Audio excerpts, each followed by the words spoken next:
आज की इस चर्चा में हम एक ऐसी बेहद दिल दहला देने वाली लोक कथा का विश्लेषण करने वाले हैं जो सीधे काले जादू और उसकी चुकाई गई भयानक कीमत से जुड़ी है।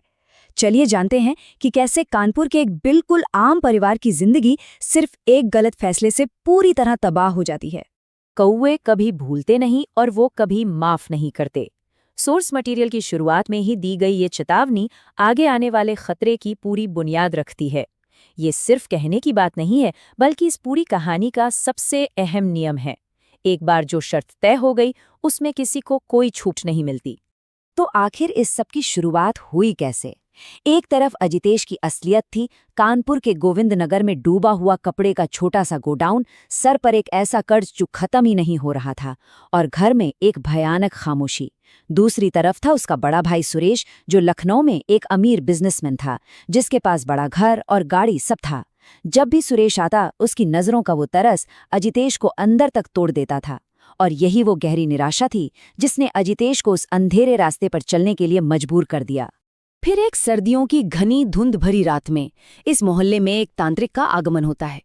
वो एक बूढ़ा आदमी था, सफेद बाल, झुकी हुई कमर, लेकिन सबसे ज्यादा ध्यान खींचने वाली बात थी उसके दोनों कंधों पर बैठे दो काले कौवे।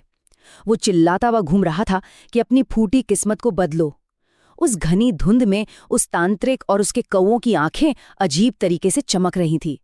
ये कोई आम दृश्य तो बिल्कुल नहीं था। इस पूरी विधि का नाम था काकतंत्र। तांत्रिक के मुताबिक कौवे सिर्फ पक्षी नहीं होते, वो पितरों यानी पूर्वजों के दूत माने जाते हैं, जिंदा और मुर्दा लोगों की दुनिया के बीच का एक दरवाज़ा। इस काले जादू के जरिए कौवों से कुछ भी करवाया जा सकता था, मुश्किल से मुश्किल काम। लेकिन इस चमत्कारी सिद्धि की एक बेहद भयानक कीमत तय थी, जो चुकानी ही थी। और वो कीमत आखिर क्या थी? तांत्रिक ने अजितेश को एक नियम दिया, रोजाना का खूनी बलिदान। हर रोज सुबह बिना किसी चूक के अजितेश को अपनी उंगली पर कट लगाना पड़ेगा। फिर उस ताजे खून को अनाज के दानों में मिलाना होगा और उन कौवों को खिलाना होगा। सबसे बड़ा नियम, ध्यान देने वाली बात यहाँ ये थी कि अगर एक दिन की भी चूक हुई तो सिद्धि टूट जाएगी और इसका अंजाम सीधे तौर पर मौत और तबाही होगा। शुरुआत में इस खून की कीमत का इनाम एकदम चमत्कारिक था। जहां कल तक सिर्फ कर्ज का बोझ था, वहीं इस नियमित बलिदान के शुरू होते ही बदलाव आने लगे। सोचिए, 3 साल से अटकी हुई बिजनेस डील पहले ही हफ्ते में पूरी हो गई। अजितेश के पास अचानक अंधीन पैसा आने लगा। उसने एक आलीशान घर खरीदा और बरसों बाद उसकी पत्नी सुनीता के चेहरे पर मुस्कान लौट आई। इस तेज सफलता ने आगे आने वाले खतरे पर पूरी तरह से पर्दा डाल दिया। लेकिन हम सब जानते हैं कि वक्त और पैसा इंसान को कैसे बदल देता है। यहाँ कहानी का सबसे बड़ा मोड़ आता है, एक ऐसी जानलेवा गलती जो सब कुछ बदल देगी। अजितेश अब रईस हो चुका था और घमंड उसके सर चढ़कर बोलने लगा था। एक सुबह वो कौवों को दाना डालना भूल गया। फिर धीरे धीरे ये विधि हफ्ते में एक बार होने लगी और आखिर में उसने ये पूरी तरह बंद कर दिया। वही गलती कर दी जिसके लिए सबसे सख्ती से मना किया गया था। सिद्धि टूटने के बाद जो परिणाम थे वो अचानक नहीं आए, बल्कि खौफनाक चेतावनियों के रूप में शुरू हुए। पहले दिन एक अकेला कौवा रोज सुबह उसकी नई गाड़ी पर बैठकर तेज आवाज करने लगा। दूसरे दिन नए घर के दरवाजे पर एक मरा हुआ कौवा मिला। अजितेश ने अपने घमंड में इन सबको अनदेखा कर दिया। लेकिन एक हफ्ते के अंदर उसके बिजनेस में बड़े नुकसान होने शुरू हो गए और 1 महीने के अंदर ही हालत इतने खराब हो गए कि उसे अपना वो नया आलीशान घर छोड़ना ही पड़ गया। बिल्कुल जैसे पैसा आया था, ठीक वैसे ही वो वापस छीना जा रहा था। जिस डील से उसको सबसे ज्यादा फायदा था, वो अचानक कैंसिल हो गई। उसका बिजनेस पार्टनर धोखा करके फरार हो गया। उसके कपड़े के गोडाउन में आग लग गई और वो जलकर राख हो गया। पैसे इस तरह से उड़ रहे थे जैसे रोज कोई आकर तिजोरी खाली कर रहा हो। ये कोई आम बुरा वक्त नहीं था, बल्कि ये एक अदृश्य शक्ति द्वारा की गई बराबरी की तबाही थी। अब जरा उस डर का एहसास कीजिए जब अजितेश, सुनीता और उनका बेटा अपना सब कुछ लुटाकर उसी पुराने छोटे से घर में वापस आते हैं। पुराने घर लौटकर जब अजितेश बाहर देखता है तो वहां सिर्फ खामोशी थी। छत पर, दरवाजे पर, रेलिंग पर और पास के पीपल के पेड़ पर हर जगह सिर्फ कौवे बैठे थे, बिल्कुल शांत, बिना हिले, सिर्फ उस घर की तरफ एकटक देखते हुए।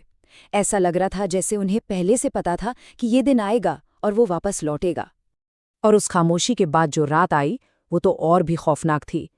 उस रात अजितेश के बेडरूम की खिड़की के कांच पर कंटिन्यूअसली टक टक की आवाज होती रही। एक कौवा अपनी चोंच से कांच पर लगातार वार कर रहा था।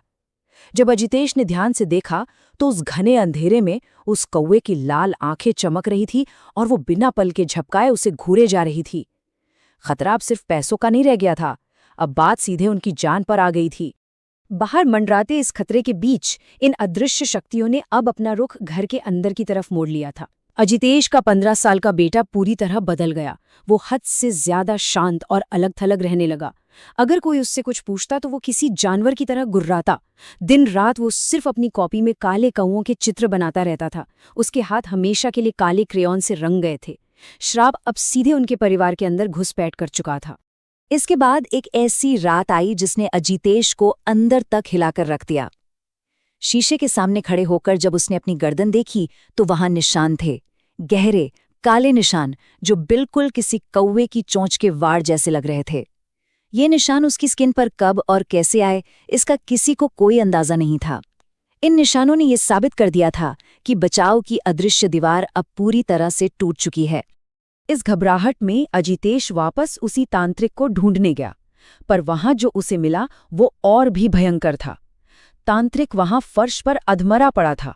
उसके पूरे शरीर पर चोंच और पंजों के गहरे घाव थे और कौवे उसे घेरे हुए थे। अजितेश को देखते ही तांत्रिक चिल्लाया, मूर्ख, तेरी वजह से मेरी ये हालत है। अब वो तुझसे सब कुछ छीन लेंगे। मतलब अब तांत्रिक के पास भी इस टूटे हुए सौदे का कोई बचाव नहीं था। सब कुछ हाथ से निकल चुका था। और फिर आती है वो आखिरी रात। उस रात आसमान में गहरे काले बादल छा गए। पहले एक कौवा आया, फिर 2, और देखते ही देखते वहां 100 से भी ज्यादा कौवे इकट्ठे हो गए। उनकी तादाद इतनी ज्यादा थी कि आसमान का रंग ही काला पड़ गया। उनकी एक साथ चिल्लाने की आवाज हवा को चीर रही थी। और तभी अचानक घर के अंदर से अजितेश की पत्नी सुनीता की एक बेहद दर्दनाक चीख गूंजी। अजितेश घबराकर दौड़ता हुआ अपने बेटे के कमरे में पहुंचा। वहां उसने देखा कि बेटा दौरे पड़ने की स्थिति में था। वो बिल्कुल वैसे फड़फड़ा रहा था जैसे कोई मरते वक्त कौवा फड़फड़ाता है। बेटे की आंखें लाल हो चुकी थीं, चेहरा काला पड़ गया था और उसके होंठ किसी कौवे की चोंच जैसा आकार लेने लगे थे। वो पूरी तरह श्राप के कब्जे में था। उसी हालत में उसने अपने ही पिता पर जानलेवा हमला कर दिया।